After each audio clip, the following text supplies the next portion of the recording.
네, 안녕하세요 여러분, 반갑습니다. 저는 뉴탄스런 생명과학 1의 박소연입니다. 자, 여러분 뜬금없이 노래 하나 하고 시작할게요. Congratulation!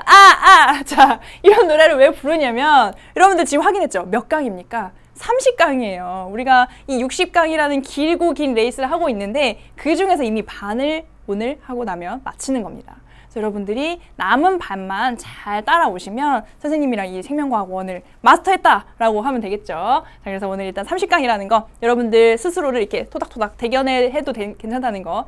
근데 이거를 조금 중간중간 끊어 듣는 학생들도 있을 수 있는데 그런 학생들도 뭐 자기들 스케줄, 자기 나름의 스케줄대로 따라오고 있으면 되는 거고요. 일단 전체적인 흐름을 좀 알고 싶다라고 해서 선생님이랑 1강부터 함께하고 있는 친구들에게는 정말 축하의 말을 한번 해보고 싶었습니다. 자, 그러면 오늘도 저번 시간에 이어서요, 소화, 순환, 호흡, 배설에 대한 얘기를 좀 해봐야겠죠? 그러면 오늘 같이 배울 내용, 학습 포인트를 한번 잡아볼게요. 짠! 보시면 저번 시간에는 그 소화계에 대해서 같이 공부를 했는데요. 오늘은 기체 교환과 물질의 운반이라는 제목으로 해서 호흡계와 그리고 순환계에 대해서 자세히 한번 알아보도록 하겠습니다. 자, 호흡계면 해서 이제 기체 교환이 주로 일어나는 그런 기관계라고 보시면 되겠고요. 순환계는 이런 기체 교환도 일어나지만 여러 가지 물질도 운반해주는 그런 역할을 하는 우리 소중한 그런 기관계죠. 그래서 이런 내용들을 같이 한번 보도록 하겠습니다. 자, 그럼 먼저 그 중에서 호흡기에 대해서 알아봐야겠죠. 바로 그림을 보면서 확인해 볼게요. 자, 거대한 그림이 나왔는데 지금 어떤 사람의 이렇게 모습이 나와 있고 여기 보시면 기관계 중에서도 우리의 호흡계를 잘 나타내고 있습니다. 자, 우리 호흡계를 이루고 있는 그런 여러 가지 그 구성 요소들을 보면 여기 코에서부터 시작하죠. 코와 비강, 인두, 뭐 후두, 기관, 기관지 더 나눠지면 세 기관지도 있고요. 여기 폐까지. 근데 크게 두 개로 한번 나눠보면 이렇게 공기가 왔다 갔다 하는 통로가 되는 그런 기도와 이 기도에는 이런 것들이 다 포함이 되어 있는 거예요. 기도와 그 다음에 실제로 기체 교환이 일어나는 폐 이렇게 두 개로 크게 나눌 수가 있다 하는 설명이 우리 책의 그 왼쪽 옆구리에 이렇게 설명이 되어 있으니까요. 한번 자세히 읽어보시고요. 자, 그 다음에 여기 이렇게 기관을 따라서 한번 오다 보면 기관을 이루고 있는 이 세포들의 상피 세포들은 이렇게 선모들이 나 있고요. 그 다음에 중간중간 점액을 분비하는 세포들도 있습니다. 그래서 여기가 이제 점액으로 이렇게 둘러싸여 덮여 있는 그런 형태를 하고 있는데 이런 점액이 어떤 역할을 할까요? 어떤 역할? 그렇죠. 여러 가지 그런 불순물들, 먼지 같은 것들을 걸러주고요. 그 다음에 여러 가지 세균들이 이렇게 쉽게 침투하지 못하도록 그렇게 막아주는 장벽의 역할을 하게 되죠. 그런데 우리가 그 앞부분에서 그 유전 단원 마지막에서 이상이 있는 유전자 돌연변이에 대해서 배웠는데 거기서 이렇게 점액 분비에 이상이 생긴 그런 질병을 하나 배웠어요. 그 질병 이름이 뭐였는지 기억이 나나요?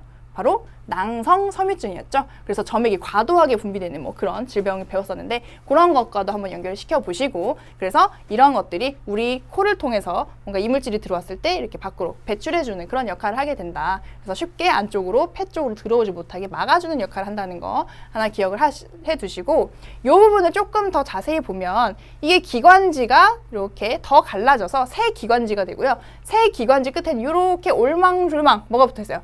바로 폐포라는 것들이 이렇게 붙어 있게 되죠. 폐포로 연결이 되어 있습니다. 자, 그러면 밖에서부터 외부에서부터 들어온 공기가 이렇게 따라서 어디까지? 폐포까지 들어왔다가 다시 이렇게 나가는 그런 경로라고 보시면 되겠고요. 그런데 이 폐포 주위에는 지금 누가 굉장히 촘촘하게 주위를 둘러싸고 있습니까? 바로 이런 모세혈관이 촘촘히 둘러싸고 있어요.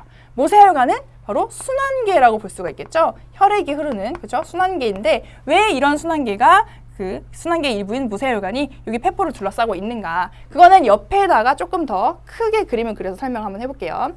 자, 하나의 폐포를 크게 좀 확대해서 그려보도록 하겠습니다. 폐포, 어머, 조금 더 예뻤으면 좋겠지만 아무튼 이건 폐포예요. 폐포고 폐포는 외부 대기와 이렇게 계속 이제 그 주고받게 되겠죠, 기체를. 자, 폐포 주위에 누가 이렇게 둘러싸고 있다고 했어요? 바로 모세혈관이 굉장히 그물과 같은 촘촘한 형태로 둘러싸고 있는데 이 모세혈관이 폐포와 직접 뭐 섞이거나 닿아있거나 이런 건 아니고 어느 정도 간격을 두고 떨어져 있습니다. 그렇지만 굉장히 가까이 위치해 있어서 물질들, 기체 교환들이 일어날 수가 있는 그런 환경을 조성을 하거든요. 그래서 폐포 주위로 굉장히 모세혈관이 빽빽히 둘러싸고 있다. 이런 구조를 이해를 하시고요. 자, 그런데 이 혈액이 이렇게 움직여요. 그러면 모세혈관으로 오는 쪽의 방향은 어떤 혈관이라고 이름을 붙이냐면 바로 폐동맥이라고 얘기를 하고요. 이거는 오늘 강의 뒷부분에서 더 자세히 나오니까 지금 이렇게 그냥 들어주세요. 자, 심장으로부터 출발해서 폐동맥을 거쳐서 이렇게 모세혈관으로 잔뜩 갈라진 다음에 이 갈라졌던 모세혈관이 다시 합쳐지는 혈관은 이름이 뭐겠어요? 그렇죠. 정맥이죠. 폐정맥으로 합쳐져서 다시 심장과 합류하게 됩니다. 이런 흐름이라고 보시면 되는데 그래서 이렇게 혈액은 항상 일방통행으로 이렇게 움직여요. 자, 이 과정에서 기체들이 어떤 방향으로 이동하는지 한번 봅시다. 그러면 이 모세혈관을 따라서 흐르는 혈액은 지금 어떤 상태냐면 굉장히 CO2, 이산화탄소의 양이 많은 상태예요. 이산화탄소 농도가 높습니다. 그래서 이산화탄소는 어디로? 이렇게 폐포로 이동하게 되죠. 이게 CO2. 자, 그 다음에 폐포에서 이쪽으로 가져와야 될 건 뭘까요? 우리에게 필요한 거? 그렇죠. 산소가 되겠죠. 그래서 산소는 이렇게 폐포에서 모세혈관 쪽으로 이렇게 이동하는 방향으로 이동을 한다 하는 거 알아두시면 될 것 같습니다. 그런데 자, 이 그림을 보시면 우리가 원하는 건 산소를 혈액 쪽으로 가져오고요. 그렇죠? 혈액 속에 있는 이산화탄소를 폐포 쪽으로 버리는 거예요. 자, 그런데 우리가 원하는 방향으로 이렇게 기체들이 알아서 이동을 해줄까요? 어떻게 생각해요? 우리가 별로 에너지를 쓰거나 뭐 손을 쓰지 않아도 이렇게 우리가 원하는 방향으로 일어나 줄까? 과연? 아닐 것 같은데요. 신기하게도 그렇게 해줍니다. 자, 왜 그렇게 되는지는 이쪽으로 와서 조금 더 구체적인 그림 한번 그려볼게요. 여기 폐포를 다시 한번 그려보면 폐포를 이렇게 동글동글 그려보고요. 여기 그 모세혈관은 좀 생략을 하고 전체적인 순환계가 흐르는 모습만 그려볼게요. 자, 순환계가 이렇게 쭉 흘러서 흘러 어디까지 연결이 되어 있냐면 쭉 일단 그리고 선생님 멀티가 잘 안 돼서 자 이렇게 그리고 굉장히 뭔가 삐뚤어진 모양인데 이것이 선생님의 매력이겠죠? 자 이렇게 그리고 이쪽에는 뭐가 있냐면 바로 조직 세포들이 있어요. 우리가 이제 여러 가지 세포들이 여기 이렇게 있게 되는데 이 조직 세포들을 여기다 그려볼게요. 자, 그러면 우리가 여기서 산소를 받고 이산화탄소를 버리고 이런 반응이 일어나는데 이 조직세포에서는 어떤 일이 일어날까요? 조직세포는 세포들이니까 끊임없이 뭘 한다? 바로 무슨 호흡? 그렇죠. 세포호흡을 하게 됩니다. 세포호흡을 하게 돼요. 세포호흡을 하게 되는데 이 세포호흡을 하고 나면 뭐는 계속 만들어지고 뭐는 계속 소비가 될까요? 바로 세포호흡에 필요한 거는 바로 이 산소는 계속 소비돼서 양이 계속 적은 상태로 있을 거고요. 그 다음에 이산화탄소는 세포호흡의 결과 계속 생성이 되잖아요. 그래서 계속 양이 많은 상태예요. 이 조직세포 쪽은 항상 그렇습니다.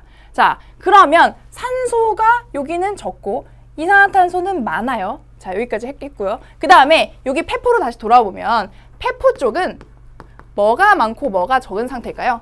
폐포 쪽은 산소가 많고, 그렇죠. 이산화탄소가 적은 상태예요. 왜? 우리 외부 대기가 그런 상태죠. 그래서 대기에 산소가 굉장히 많고요. 그 다음에 이산화탄소가 굉장히 적어요. 그래서 그런 것들이 우리 폐포 안으로 들어와도 어느 정도 좀 그 양은 달라질 수 있겠지만 그런 상태를 유지를 하게 됩니다. 그래서 지금 이쪽은 폐포 쪽은 산소가 많고 이산화탄소는 적어요. 근데 이쪽은 반대죠? 산소는 계속 사용해서 계속 적은 상태고 밑 빠진 독에 물 붓는다고 생각하면 돼요. 계속 적어요. 그 다음에 여기는 만들어내기 때문에 계속 많은 상태입니다. 자, 그러면 우리가 원하는 방향의 이동은 어때요? 이산화탄소는 얘가 혈액이 싣고 나가고 그 다음에 끊임없이 산소는 공급해줬으면 좋겠어요. 그렇죠? 그 다음에 이게 쭉 연결이 돼서 여기까지 간 다음에 여기서는 어떤 일이 일어났으면 좋겠어요? 여기 실려온 이산화탄소는 갖다가 버리고, 그렇죠? 이산화탄소는 바깥으로 방출을 해내고 그 다음에 우리에게 필요한 산소는 받아왔으면 좋겠어요. 이런 것이 자연적으로 스스로 일어나느냐 물었는데 선생님이 답을 알려줬죠. 스스로 일어난다. 자, 그러면 어떤 원리에 의해서 이렇게 기체가 우리가 원하는 방향으로 이동을 해주는지 그 원리를 좀 알아볼게요. 자, 기체가 이렇게 움직이는 기체 교환의 원리를 정리를 해보자. 짠! 원리를 정리를 해보면요. 뭐 한마디로 표현할 수도 있는데 약간 말이 깁니다. 그래서 일단 적어놓고 설명해 줄게요. 자, 그래서 기체 분압차에 의한 확산이다. 기체 분합차에 의한 확산이다. 일단 우리가 확산이 뭔지는 들어봤어요. 그렇죠? 이렇게 뭔가 많은 곳에서 적은 데로 움직이는 거, 보통은 고농도에서 저농도로 움직인다고 표현을 하는데, 근데 확산이라는 것은 에너지를 사용하지 않는, 에너지 소모가 없는 그런 반응이었다는 거는 알고 있어요. 그런데 그 앞에 뭔가 긴 수식어가 붙었죠.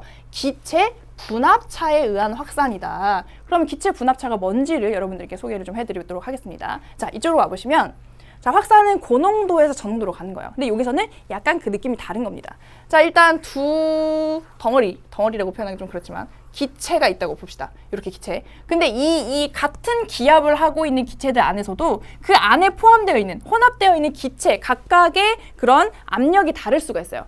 요 전체 덩어리, 공기 덩어리의 기압은 똑같지만 그 안에서 차지하고 있는 각각의 압력이 다를 수가 있다고요. 그래서 예를 들어서 여기서는 산소가 이만큼을 차지하고 있어요. 산소가 이만큼. 그런데 여기서는 산소가 이만큼을 차지하고 있다. 그러면 요 전체 기체에 대해서 부분적인 산소의 압력이라고 볼 수 있는 겁니다. 그래서 부분적인 압력이기 때문에 기체의 분압이라고 표현을 하는 거거든요. 분압, 부분적인 압력. 자, 그럼 여기는 이만큼을 차지하고 여기는 이만큼을 차지해요. 그러면 어디서 어디로 이동하는 게 자연스럽겠어요? 어디서 어디로? 그렇죠. 더 높은 데서 낮은 데로 이렇게 이동을 하게 됩니다. 그런데 같은 요런 안에 들어있다고 하더라도 여기는 오히려 CO2가 이만큼 있는 거예요. 그리고 여기는 CO2가 이만큼 있는 거예요. 그러면 CO2에 대해서는 어디서 어디로? 많은 데서 적은 데서. 그래서 분압이 높은 데서 낮은 데로 이렇게 움직이는 겁니다. 자, 그러면 여기서는 지금 조직 세포에서는 항상 산소를 소비해서 산소는 적은 상태, 그 다음에 이산화탄소는 계속 만들어내는 상태. 그러니까 자연스럽게 분압이 높은 곳에서 낮은 곳으로, 분압이 높은 곳에서 낮은 곳으로 이렇게 이동하게 되는 거죠. 사실 여러분들 책에 보면 뭐 중간중간에 이게 뭐 정확히 몇 밀리미터 HG인지 이런 수치들이 나와 있는데, 그런 수치들은 시험에서 나오지 않아요. 그냥 많은 데서 적은 데로 움직인다는 그 큰 흐름만 여러분들이 이해하시면 될 것 같습니다. 그래서 원리가 어떻다고요? 원리는 기체 분합차에 의한 확산이라고 할 수가 있다 하는 거 여러분들이 이렇게 정리를 해볼 수가 있겠네요. 자, 그러면 이렇게 해보고 뭐 이렇게 정리해보고요. 근데 여기 뭐라고 또 어떤 말을 써놓을 수가 있냐면, 여기에 요거는 동맥혈, 그 다음에 밑에 부분은 정맥혈이라고 써줄 수가 있어요. 동맥혈, 정맥혈. 뒤에서도 구체적으로 얘기를 하겠지만 이 동맥혈과 정맥혈의 의미는 산소의 양으로 우리가 그 얘기를 하게 되죠. 나누게 되죠. 그래서 산소를 굉장히 많이 가지고 있고 이산화탄소는 적은. 지금 산소를 받아왔잖아요. 혈액의 흐름은 이렇게 되기 때문에 이쪽에 산소가 많고 이산화탄소가 적은 혈액을 우리가 동맥혈이라고 하게 되고, 그 다음에 여기서 산소를 다 조직세포에 공급하고 이산화탄소를 잔뜩 받아온 이 혈액, 이런 거는 정맥혈이라고 표현하게 되는 거죠. 그런데 여기 보면 뭔가 이상하잖아요. 우리가 이렇게 혈액이 순환하려면 뭐가 중간에 꼭 있어줘야 되는데, 뭔가 원동력이 있어줘야 되는데, 여기서는 그냥 쭉 흐르는 길만 표현했죠. 사실은 이 중앙에서 심장이 이렇게 계속 펌프질을 해서 보내줘야 되는데, 지금은 그런 게 중요한 게 아니고 이렇게 많은 데서 적은 데로 움직인다는 흐름이 중요한 거기 때문에 심장은 생략을 하고 이렇게 그려봤습니다. 자, 그러면 이 전체적인 과정은 이해를 좀 하셨을 것 같고, 자, 그러면 이렇게 폐포와 혈관, 사실 여기는 모세혈관이라고 볼 수가 있겠는데요. 폐포와 혈관 사이에 일어나는 이런 기체의 교환. 우리가 앞에서 그 용어를 배웠었어요. 우리가 그 세포호흡에 관해서 얘기를 하면서 호흡이라고 할 수 있는 거에는 3가지 종류가 있다. 그 중에 하나가 세포호흡이고 나머지 2개가 여기서 등장할 수가 있는 거죠. 그래서 외부 대기 기체와 그 다음에 그것이 들어오는 폐포와 그 다음에 여기 모세혈관 사이의 기체 교환을 우리가 뭐라고 하냐면 요거를 외호흡이라고 정의를 했었고요. 그때 나왔던 용어를 이런 그림에다가도 적용을 좀 해볼 수가 있는 거죠. 그러면 여기 이쪽의 모세혈관과 이쪽 조직세포 사이의 그런 기체 교환은 뭐라고 할 수 있을까요? 바깥쪽에서 일어나고 이거는 몸 안에서. 그래서 내호흡이라고 얘기를 할 수가 있겠죠. 그리고 여기 조직세포에서 일어나는 유기물을 분해해서 에너지를 얻는 과정은 세포호흡이라고 정의할 수 있겠고, 그래서 이렇게 3가지 호흡이라는 용어를 이 그림에서 다시 복습해 봤습니다. 자, 그러면 여기까지 해서 호흡계의 내용은 정리를 좀 해볼게요. 그러면 지금부터는 순환계에 대해서 같이 얘기를 좀 해볼 건데, 일단 이 그림을 한번 볼까요? 우리 교재에 있는 그림이에요. 131쪽에. 이걸 보면 아까 폐포와 모세혈관 사이에 일어나는 기체 교환이 여기 이렇게 그림으로 표현이 되어 있고, 그 다음에 조직과 모세혈관 사이에 일어나는 기체 교환이 이렇게 표현이 되어 있습니다. 요거가 일어나는 원리는 뭐라고요? 바로 기체 분합차에 의한 확산이라고 했죠. 자, 그러면 이렇게 기체가 왔다 갔다 교환이 되는 과정에서는 에너지가 사용이 된다, 안 된다? 사용이 되지 않고도 일어난다. 왜? 확산이니까요. 그런 것들까지 정리를 좀 해볼 수가 있겠습니다. 그런데 여기서 아무리 기체 교환이 일어나 봤자 이 순환계가 그 중간에서 역할을 해주지 않으면 이런 것들이 전달이 될 수가 없겠죠. 그래서 여기서 기체가 운반되는데 이 순환계의 역할이 굉장히 중요하다는 것을 이 그림에서 보여주고 있는 겁니다. 심장에서 나가서 폐동맥으로 가서 이 혈액에서의 기체 교환이 일어나고 그것이 다시 심장으로 온 다음에 온몸으로 그런 산소가 많은 혈액을 보내주게 되는 거죠. 그 다음에 다시 이산화탄소가 많은 기체를 가져와서 다시 폐포에서 이렇게 기체 교환이 일어나는 그런 흐름을 보여주고 있는 그런 그림이라고 할 수가 있겠습니다. 자, 그러면 여기서 호흡계에서 자연스럽게 순환계로 넘어와 보도록 할게요. 내용에서. 자, 이쪽으로 와서 우리 설명을 좀 해보면 이제 순환계에 대해서 조금 자세히 알아보자. 순환계.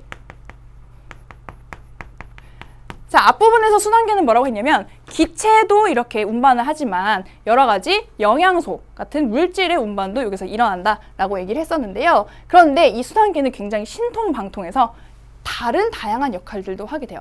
그래서 순환계의 역할 좀 정리해 보도록 하겠습니다. 우리가 방금 얘기한 걸로는 가장 대표적인 역할, 바로 운반을 들 수가 있어요. 운반. 그래서 어떤 것들을 운반을 해내느냐?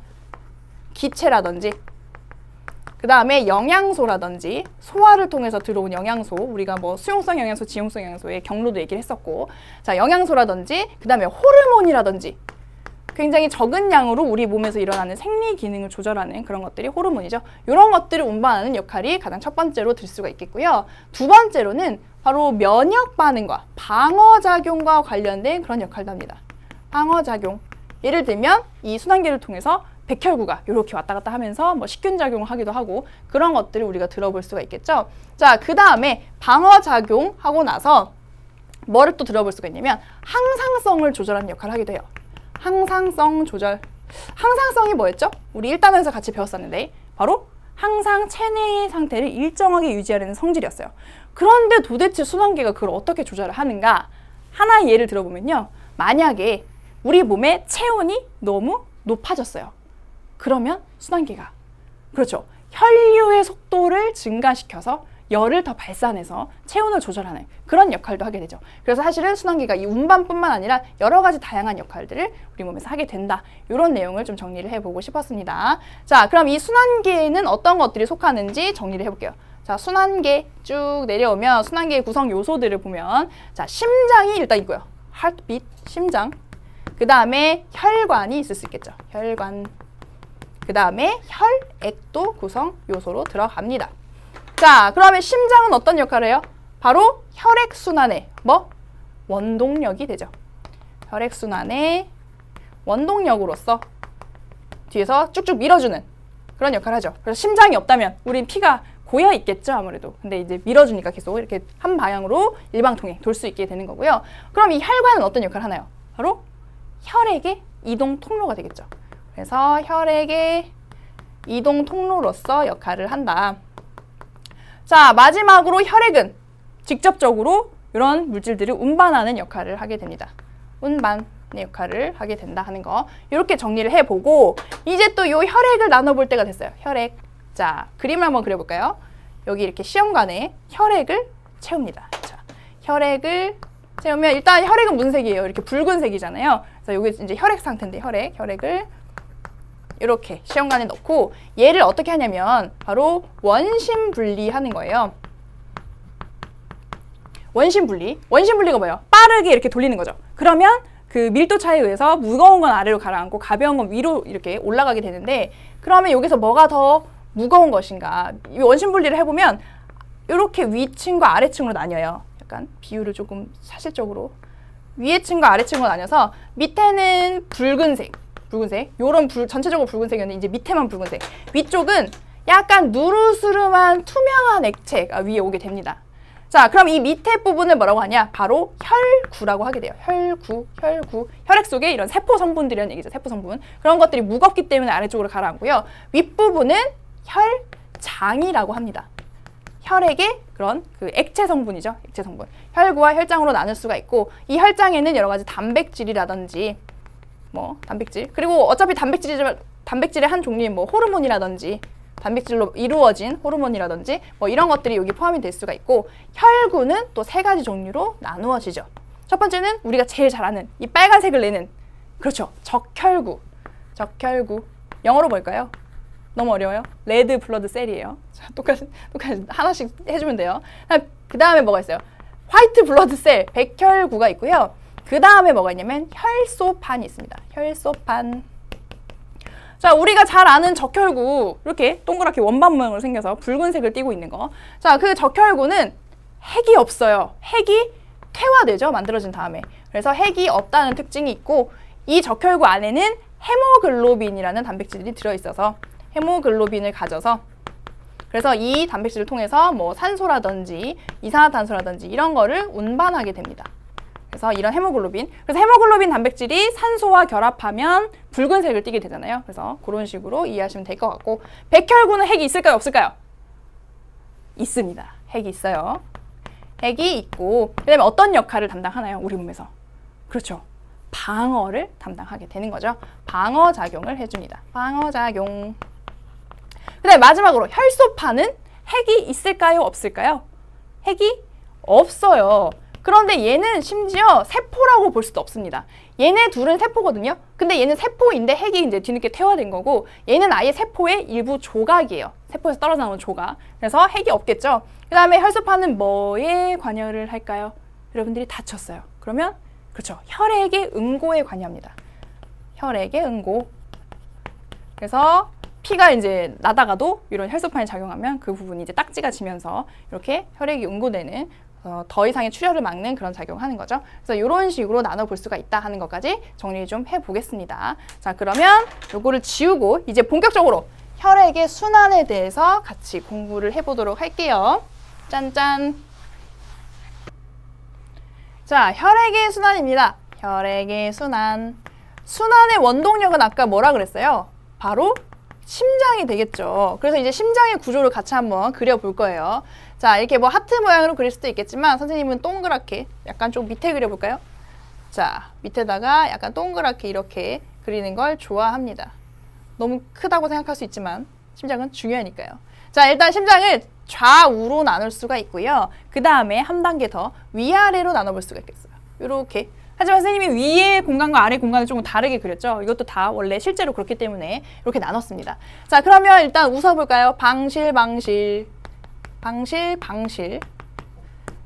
자, 그러면 여기는 우리가 보기에는 왼쪽이지만 이렇게 누군가 이렇게 누워있다. 그럼 그 사람 기준으로는 오른쪽이잖아요. 그래서 그걸 관찰한 결과이기 때문에 우심방, 우심실 이렇게 양쪽이 이렇게 바뀌어 있습니다. 그다음에 여기는 좌심방, 그다음에 좌심실. 이라고 우리 이름을 붙여줄 수가 있겠죠. 자, 그런데 이렇게 방과 실 사이가 이렇게 막혀 있으면 혈액이 움직일 수가 없겠죠. 여기를 뚫어주세요. 짠, 뚫어주고, 짠, 뚫어주고. 자, 그러면 방과 방 사이, 실과 실 사이도 뚫어줘야겠. 안 돼요. 절대 안 됩니다. 심장병이에요. 그러면 그래서 여기 방과 실 사이만 뚫어주시고 여기 옆에 공간으로는 뚫으면 절대 안 된다 하는 거. 그 다음에 혈액이 이렇게 여기서만 왔다 갔다 하면 웃기잖아요. 그러니까 다른 곳으로도 이렇게 움직일 수 있어야겠죠. 여기도 하나 뚫어주시고요. 여기도. 그 다음에 여기랑 여기도 하나씩 다른 곳과 이렇게 움직일 수 있는 그런 구멍을 뚫어주세요. 자, 그래서 여기로 이렇게 혈관이 연결이 될 거고요. 이렇게. 그 다음에 또 이렇게 혈관이 연결이 될 거예요. 자, 이렇게 그려봅시다. 자, 그리고 방과 실 사이, 심방과 심실 사이에는 뭐가 존재하냐면 판막이란 게 존재해요. 판막이 존재해서 혈액의 역류를 막는 그런 역할을 합니다. 자, 이렇게 일단 그려볼게요. 자, 그러면 여기서 우리가 혈액의 흐름은 어느 쪽에서 어느 쪽으로 이동할까? 자연스러운 방향이 바로 이쪽이 되겠죠. 이렇게 혈액이 여기서 이렇게 위에서 아래로 이동하게 됩니다. 위, 아래 이렇게 이동하게 되는 거죠. 자, 이렇게 이동하고 그 다음에 여기선 이렇게 왔는데 여기선 일로 또 들어오는 게 웃기잖아요. 그러니까 자연스럽게 그냥 여러분들이 상식적으로 이렇게 그려주시면 돼요.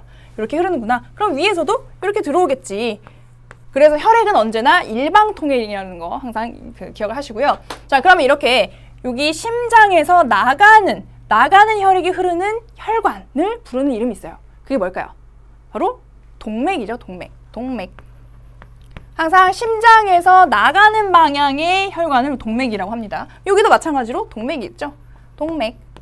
자, 그러면 심장으로 들어오는 혈액이 흐르는 혈관은 바로 정맥이라고 우리가 부르는 거예요. 정맥. 그다음에 여기도 정맥이라는 명칭이 되겠죠. 그리고 여기 방과 실 사이에도 이렇게 판막이 있지만 심실과 동맥 사이에도 판막이 존재해서요. 이렇게 역류를 방지하는 그런 역할을 하게 됩니다. 그래서 이렇게 한 방향으로만 흐를 수 있게 심방과 심실 사이, 그 다음에 심실과 동맥 사이 이렇게 판막이 존재한다 하는 거. 자, 그러면 여기 우심실에서 나온 이 동맥이 어디로 가는지 한번 따라가 볼까요? 여기 쭉 따라가 보면 누구를 만나게 되냐면요. 바로 이렇게 선생님 그림으로 그려볼 테니까 뭔지 맞춰보세요. 선생님은 그림을 잘 그리잖아요. 자, 누가 봐도 폐다. 그렇죠. 폐랑 만나게 됩니다. 그래서 폐로 가는 동맥이기 때문에 이름이 폐동맥이라고 되는 거예요. 폐동맥. 자, 그 다음에 폐를 거쳐서 여기 사실은 이렇게 모세혈관으로 많이 분지가 되겠죠. 모세혈관으로 막 퍼졌다가 이 모세혈관이 다시 하나의 혈관으로 합쳐져서 이렇게 심장으로 다시 들어오는데 그 혈관을 뭐라고 하냐면요. 이렇게 들어오는, 심장 쪽으로 다시 들어오는 혈관은 정맥인데 폐에서 들어온 정맥이니까 폐정맥이다. 폐정맥. 선생님이 이 컨디션에 따라서 이게 예쁘게 그려지는데 오늘은 뭔가 너무 치우쳤지만 여러분들 감안해서 보시고요. 자, 그 다음에 이렇게 좌심실에서 나온 동맥도 있다고 그랬잖아요. 이 동맥은 어디로 가는 것일까? 이렇게 쭉 따라가 보면 여기에는 이렇게 이건 뭘까요? 조약돌 아니죠? 온몸의 조직세포. 온몸의 세포들이죠. 온몸의 조직세포들과 이렇게 만나게 됩니다. 물론 이 조직세포 근처에서도 모세혈관의 상태로 이제 분지를 하겠지만 생략하고 그릴게요. 그 다음에 이 모세혈관이 다시 이렇게 하나의 큰 혈관으로 합쳐지는데 그게 바로 이 정맥이 되겠죠. 이렇게 심장으로 들어오는 방향에. 자, 그러면 요거는 이름을 어떻게 붙여주면 좋을까? 온몸으로 가는 동맥이에요. 그러면 온몸 동맥? 뭐 이럴 수는 없고 정말 큰 흐름이라고 얘기를 해서 대동맥이라고 얘기할 수 있습니다. 동맥 중에 제일 큰 동맥, 대동맥. 자, 그래서 대동맥. 그럼 들어오는 정맥은 뭐예요? 대정맥이 되겠죠. 대정맥. 자, 그래서 이렇게 두 개의 큰 흐름으로 여러분들이 이해를 하시면 될 것 같아요. 그래서 폐동맥에서 나가서 이렇게 모세혈관으로 분지가 된 다음에 이게 폐정맥으로 모여서 좌심방으로 들어오고 이 좌심방에서 좌심실로 내려간 다음에 이렇게 대동맥을 따라서 온몸의 조직세포 근처에서 모세혈관으로 분지되고 이것이 다시 합쳐져서 대정맥이 되어서 다시 우심방으로 들어오고 이렇게 영원히 이렇게 반복하는 거죠. 이 흐름을 언제나 일방통행. 그래서 무조건 혈관은 흐름이 동맥에서 모세혈관으로, 모세혈관에서 정맥으로 이렇게 이어지고요. 그 안에 들어있는 혈액도 역시 마찬가지로 그렇게 이동을 하게 됩니다. 그러면 동맥과 모세혈관, 정맥에 대한 그런 특징을 한번 정리를 해볼게요. 자, 이제 혈관의 특징을 한번 정리를 해봅시다. 혈관의 종류에 따른 특징. 자, 첫 번째로 동맥이 있을 수 있어요. 동맥을 정리를 해보면 동맥은 일단 여기서 심장에서 나오는 혈액이 흐르죠. 심장에서 나오는 혈액이 흐르게 되겠고요. 그 다음에 이 동맥 같은 경우에는 굉장히 벽이 튼튼해요. 두꺼운 근육층으로 되어 있습니다. 그래서 혈관이 두꺼운 혈관벽이라고 표현할게요. 두꺼운 혈관벽을 가진다. 그리고 그래서 탄력성이 좋아요. 그런데 왜 이 동맥에는 이렇게 두꺼운 그 근육층이 있어야 하는가? 왜겠어요? 이렇게 굉장한 압력으로 뿜어내는 그런 심장과 바로 맞닿아 있기 때문에 만약에 이게 근육층이 두껍지 않으면 터질 수도 있어요. 굉장히 위험한 상황이죠. 그래서 두꺼운 혈관벽으로 근육층으로 되어 있다. 탄력성이 있다 하는 거 이 정도 이해를 하시고 두 번째는 바로 동맥 다음에 만나게 되는 모세혈관이 되겠죠. 모세혈관. 모세의 기적할 때 그 모세가 아니고 굉장히 가늘다는 의미입니다. 자, 모세혈관 같은 경우에는 동맥과 누구를 연결하는? 그렇죠. 정맥을 연결하는 그런 역할을 하는 혈관이고요. 이 모세혈관에서는 혈류의 속도가 굉장히 느려져요. 그래서 혈류 속도가 느리다. 이 혈류의 속도가 느리다는 점은 뭐에 유리한 성질일까요? 여기서 주로 뭐가 일어나죠? 여기서 느리게 진행이 되기 때문에 그 물질의 교환이 모세혈관에서 일어나게 됩니다. 그래서 물질의 교환이 일어난다. 자, 이렇게 정리를 하고요. 그다음 세 번째, 마지막으로 정맥인데, 정맥은 그 흐름이 어때요? 심장으로 들어오는, 그죠? 심장으로 힘들어요. 선생님 키가 커서. 심장으로 들어오는 그런 혈액이 흐르는 혈관이고요. 여기는 그 혈관벽 자체는 동맥처럼 그렇게 두껍진 않습니다. 그렇지만 모세혈관보다는 두껍다고 볼 수가 있겠고요. 그리고 정맥은 그 안에 통로가 넓어요. 그래서 이렇게 쭉쭉 다닐 수 있는 그렇게 이제 그 공간이 넓고요. 그런데 정맥 같은 경우에는 잘 보세요. 이 심장이 밀어주는 원동력, 압력이 되는데 여기서 멀어지면 멀어질수록 혈압이 어떻게 될까요?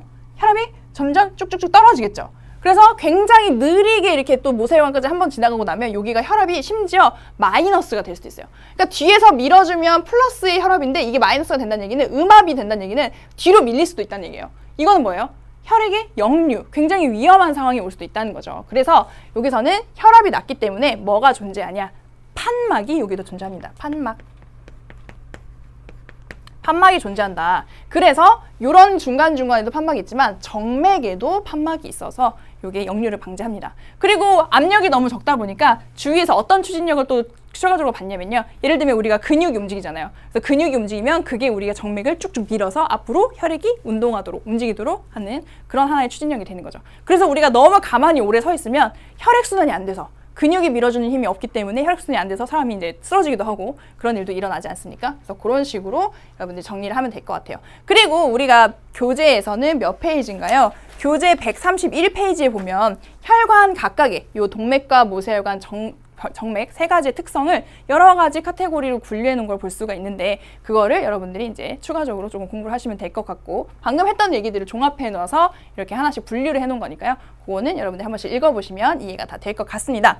자, 그 다음에 무슨 얘기를 좀 해볼 거냐면 이 혈관에 흐르는 혈액을 좀 나눠보려고 그래요. 혈액의 종류를 좀 나눠보겠습니다. 혈액에도 종류가 있나요? 아까 잠깐 얘기했던 부분, 바로 동맥혈과 정맥혈로 한번 나눠볼 건데요. 짠! 동맥혈 그리고 정맥혈 두 가지로 나눠보겠습니다. 자, 이름만 봤을 때 동맥혈은 어떤 느낌이에요? 많은 학생들이 이렇게 생각해요. 동맥혈은 동맥에 흐르는 혈액이고 정맥혈은 정맥에 흐르는 혈액인 것 같아요. 그쵸? 선생님이 보기에도 이름을 이렇게 지어놨으면 그렇게 알아들을 수밖에 없을 것 같은데 사실은 그런 의미가 아니에요. 그래서 그런 부분에 초점을 맞춰서 문제를 내기도 하죠. 많은 학생들이 이렇게 잘못 오해를 하고 있으니까. 자, 아까 잠깐 얘기했지만 동맥혈은 어떤 혈액을 보고 동맥혈이라고 하나요? 누구의 양에 따라서. 그렇죠. 산소를 많이 가지고 있으면, 산소의 양을 많이 갖고 있으면, 그리고 동시에 이산화탄소 양은 적게 갖고 있는 그런 혈액을 동맥혈이라고 하고, 반대로 산소의 양이 적고 그 다음에 이산화탄소의 양이 많은 그런 혈액을 정맥혈이라고 합니다. 그렇다 보니까 색깔도 약간 달라요. 동맥혈은 굉장히 그 밝은 분홍색, 뭔가 신선한 느낌을 주는 분홍색, 그래서 선홍색의 혈액이고요. 정맥혈 같은 경우에는 암적색이라고 하죠. 암적색, 뭔가 부구죽죽하고 칙칙한 그런 색깔, 암적색이라고 합니다.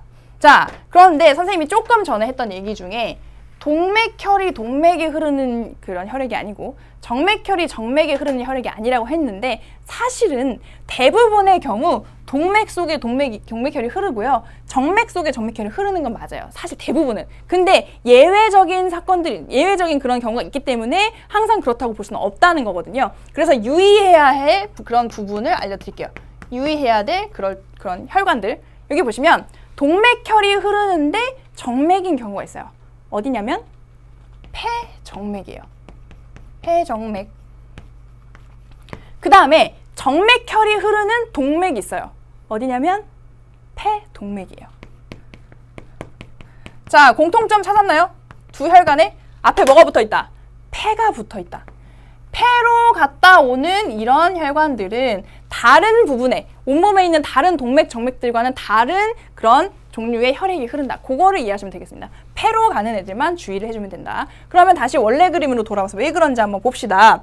여기 보시면, 자, 폐를 거쳐오면 어떻게 돼요? 우리가 폐를 가기 전에는 산소의 양이 굉장히 적고 그다음에 이산화탄소의 양이 많은 그런 혈액이었는데 폐를 거치고 되면 산소의 양이 많고 그다음에 이산화탄소의 양이 적은 혈액으로 이제 기체 교환이 일어나서 바뀌게 되잖아요. 그래서 폐부터 이 뒤에 부분은 무슨 혈액이다? 바로 동맥혈이라고 볼 수가 있는 겁니다. 여기서 이런 것들이 많이 증가를 하게 되니까요. 그러니까 지금 이 혈관은 무슨 혈관인데? 폐정맥인데 동맥혈이 흐르게 되는 거죠. 그래서 동맥혈을 선생님이 빨간색으로 한번 색칠을 해볼게요. 동맥혈. 이게 예쁜 붉은색이니까 동맥혈을 색칠을 해보겠습니다. 그러면 폐정맥으로 들어왔는데 좌심방으로 들어오면 갑자기 정맥혈이 되나? 아니죠. 그래서 여기까지는 계속 동맥혈. 이게 밑으로 내려온 좌심실도 동맥혈이 흐르고 그 다음에 여기를 통해서 나가는 대동맥을 통해서 나가는 혈액도 아직까지는 굉장히 산소의 양이 많은 혈액이라고 볼 수 있겠죠. 그래서 여기까지는 계속 동맥혈이 이렇게 흐르는 거예요.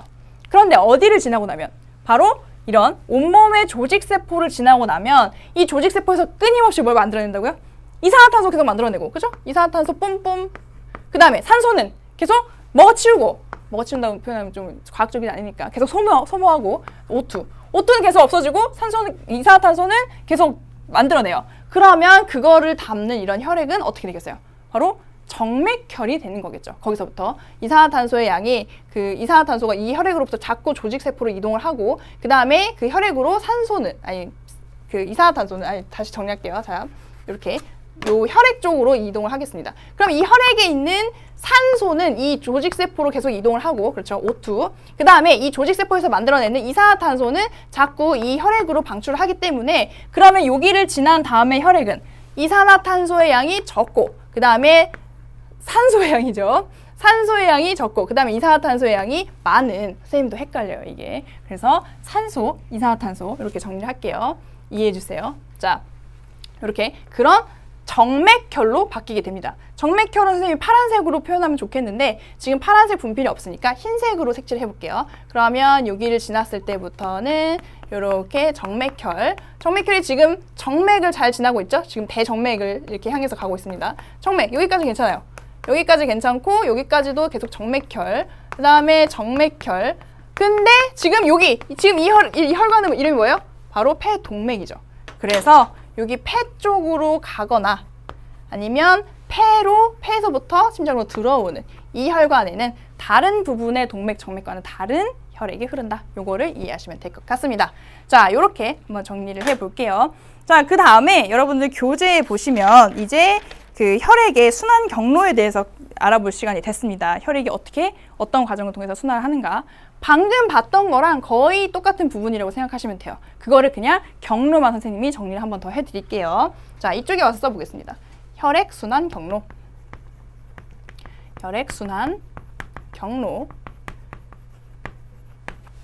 자, 보시면 혈액의 순환 경로는 크게 폐순환과 체순환으로 나눌 수 있어요. 폐를 돌아오는 폐순환과 두 번째 온몸을 돌아오는 체순환으로 나눌 수가 있다. 자, 폐로 가는 경로는 어차피 이게 순환이기 때문에 어디서 시작해도 상관은 없지만 일단 심장으로부터 시작을 해보자고요. 그러면 심장 우심실이죠. 밑에 부분을. 그래서 우심실에서부터 출발해봅시다. 칙칙폭폭 우심실. 자, 우심실에서 출발하면 어떤 혈관과 연결이 되죠? 바로 무슨 동맥? 폐동맥으로 연결이 되고 이 폐동맥이 어떤 혈관으로? 그렇죠. 모세혈관으로. 근데 어디에 있는 모세혈관? 폐모세혈관으로. 모세혈관. 뭐 폐포와 닿아 있는 모세혈관이라고 할 수도 있겠고 폐 주위의 모세혈관으로 이렇게 분지가 되고요. 이 모세혈관이 다시 합쳐지면 무슨 혈관으로? 그렇죠. 들어오는 혈관인데 폐에서 오는 거니까 폐정맥. 정맥으로. 그 다음에 어디로? 이번에는 저쪽으로 해서 그렇죠. 좌심방으로. 자, 이렇게 오는 경로가 바로 폐순환 경로가 되겠습니다. 자, 그럼 좌심방에 있던 것이 아래로 내려오면 좌심실이죠. 거기서부터 무슨 순환의 시작? 그렇죠. 체순환의 시작입니다.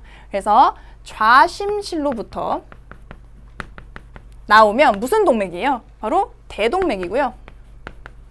대동맥. 이 동맥이 분지되면 굉장히 다양한 또 이제 작은 범위의 동맥들로 분지가 돼요. 이 대동맥이 여러 개의 동맥들로 분지가 되고 이 동맥이 결국에 뭘로 또 분지가 되는 거예요? 모세혈관으로. 그래서 온몸의 모세혈관으로 이렇게 나눠지게 되고요. 모세혈관. 그 다음에 이 모세혈관이 다시 합쳐지면 정맥이 되겠죠. 그런데 온몸의 기관으로 많이 흩어졌던 이 정맥들이 다시 합쳐지면 하나의 큰 정맥, 그렇죠. 대정맥이 됩니다. 대정맥. 그리고 이 대정맥이 어디로 들어와요? 우심방으로 들어오게 되죠. 우심방. 그래서 이 우심방으로 들어온 게 밑으로 내려가면 다시 우심실 쫙, 그 다음에 다시 내려오면 좌심실 쫙, 이렇게 계속 순환해서 도는 경로라고 할 수가 있겠습니다. 자, 그런데 이런 순환 경로가 이렇게 해놓으니까 조금 느낌이 안 와요. 그래서 우리가 지난 수능에서 나왔던 이 순환 경로를 나타낸 그림을 보면서 정리를 좀 해보도록 하죠. 이쪽으로 따라와 봅시다. 자, 그러면 요 그림인데요. 바로 자, 이건 또 거슬리니까 지우고, 짠. 자, 요 그림인데 2015학년도 수능에서 나왔던 그런 그림이에요. 사실 이 지금 하고 있는 소화순환 호흡 배설이 예전 교육 과정에서는 굉장히 강조되었고 문제도 많이 출제되고 어렵게 깊이 공부했어야 되는 내용인데 이게 교육 과정이 바뀌면서 굉장히 단순화됐습니다. 그래서 우리가 공부를 안 해도 되느냐? 그건 아니죠. 스물스물 이렇게 나오고 있어요. 점점. 그래서 앞으로 여러분들이 조금 이 부분에 대해서 조금 더 심화해서 공부를 해야 되지 않을까 그런 생각을 하고 있는데요. 일단 원래는 이런 그림까지도 나오지 않았었는데 이번에 이제 출제가 된 거죠. 여기 보시면 여기 가운데 심장이 있고요. 심장으로부터 이렇게 나와서 어디를 가는 거예요? 이 그림이? 그쵸. 폐잖아요. 아까 선생님이 그렸던 그림과 정말 똑같죠. 자, 그래서 이런 폐로 갔다가 다시 심장으로 돌아오는 혈액의 흐름, 그걸 뭐라 그래요? 폐순환이라고 합니다. 그래서 여기가 우심방, 여기 우심실이죠. 우심실에서 폐동맥, 그다음에 폐모세혈관을 거쳐서 폐정맥을 거쳐서 좌심방으로 들어오는, 실에서 나가서 방으로 들어오는 그런 과정이 폐순환이고요. 그 다음에 이제 여기까지는 우리가 봤던 거랑 똑같은데 이 체순환 부분 한번 보자고요. 체순환에서 여기 좌심실에서 쭉 나갔어요. 대동맥. 그 다음에 보니까 굉장히 많이 분지를 합니다. 일단 위로 머리 쪽으로 가는 애들도 있고, 그 다음에 뭐 간이라든지 뭐 장이라든지 뭐 콩팥이라든지 뭐 여러 가지 팔다리 이런 부분으로 쭉 다 나눠진다는 거죠. 그래서 이런 여러 가지 동맥들로 나눠지고 이 동맥들이 각각 장기로 가서 또 모세혈관으로 분지가 되는 겁니다. 그런 다음에 거기서 뭐가 일어나고 물질의 교환이 일어나고 여러 가지 물질들이 이렇게 교환되고 나서 이것들이 다시 이렇게 합쳐지면 여기로 오면 이건 무슨 혈관인 거예요? 요건 이제 대정맥이 되는 거고요. 대정맥이 어디로? 우심방으로 이렇게 들어오는 그런 과정이에요. 그래서 여러분들한테 선생님이 이런 걸 배우기 전에 물어봐요. 자, 우리가 선생님 좀 비춰보시면 우리가 심장에서 방금 혈액이 나왔다. 그러면 그 혈액이 머리에도 갔다가 그 다음에 뭐 손에도 갔다가 그 다음에 콩팥에도 갔다가 다리도 갔다가 다시 이 심장으로 들어오겠느냐 이런 질문하면 많은 학생들이 그렇게 생각을 해요. 그러니까 여기도 들리고 저기도 들리고 다 들렸다가 다시 돌아온다. 그런데 이걸 보면 그게 아니라는 거죠. 여기서 나가면 길이 다 나눠집니다.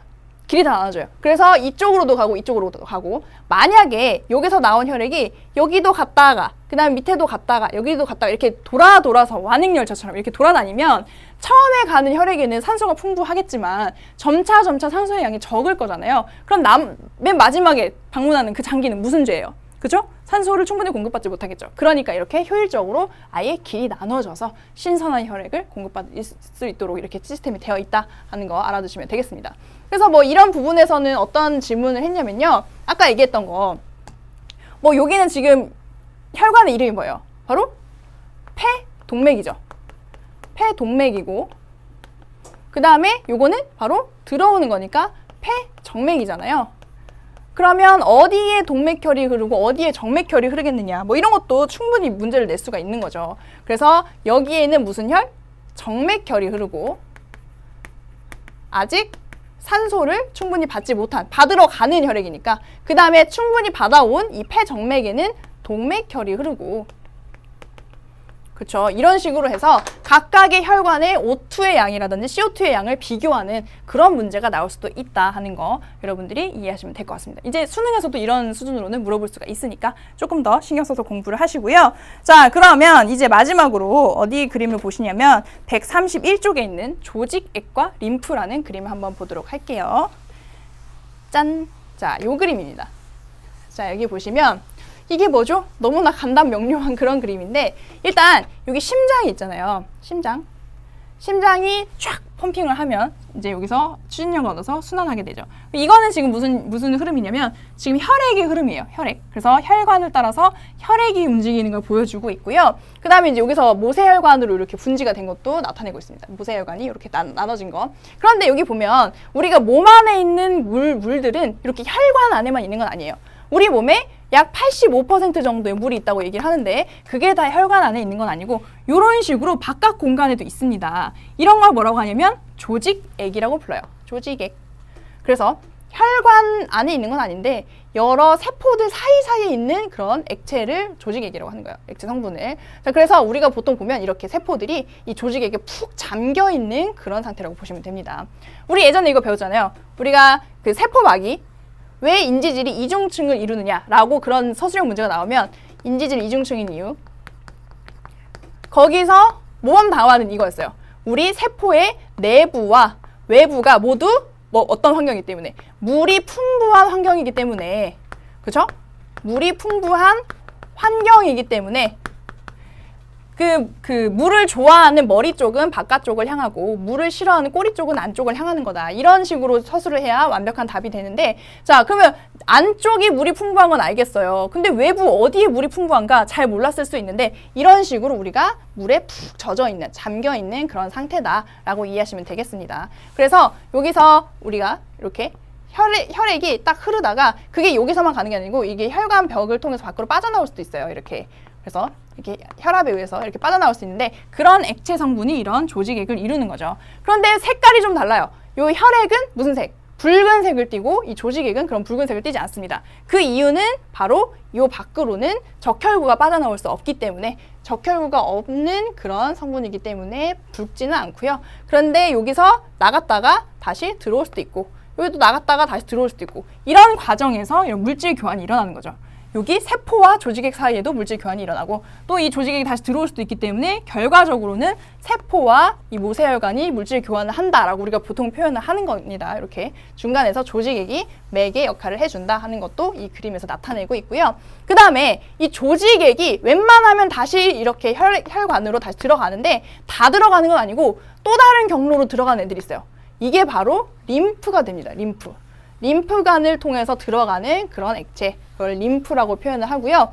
우리 언제 이거 나왔었냐면 바로 그 지용성 영양소가 흡수돼서 이동하는 경로에서 림프관을 통해서 이렇게 이동하다가 여기 빗장 및 정맥에서 다시 혈관과 합류를 했었죠. 그래서 다시 심장에서 이렇게 그 추진력을 주게 되는 그런 경로를 이렇게 또 다른 방향에서 여러분들에게 소개를 하고 있는 겁니다. 그래서 우리 혈액 외에도 뭐 이런 조직액이라든지 림프액 이런 것들이 있다 하는 거를 여기서 얘기를 하고 있는 거죠. 자, 이렇게 해서 여러분과 선생님이 여기 그 호흡계와 순환계에 대해서 다 공부를 해봤습니다. 자, 그러면 오늘도 좀 내용이 많았을 수 있는데 근데 전체적으로 우리 중학교 때 배웠던 내용들이 많았어요. 뭐 동맥과 그 다음에 정맥과 모세혈관의 그런 특성이라든지 여러 가지를 다 이미 배운 내용입니다. 거기를 조금 더 심화해서 정리했다고 생각하시면 되겠고요. 자, 그러면 오늘의 내용을 잘 이해를 해야 또 다음 시간에 배울 배설계가 이해가 되거든요. 그래서 오늘 내용 또 정리를 해서 수강후기 게시판에 올려주면 선생님이 또 요거 역시 첨삭을 해서 여러분들을 조금 바른 지식의 길로 인도하도록 하겠습니다. 자, 그럼 오늘도 고생 많이 하셨고요. 다음 시간에 선생님과 같이 만나도록 하죠.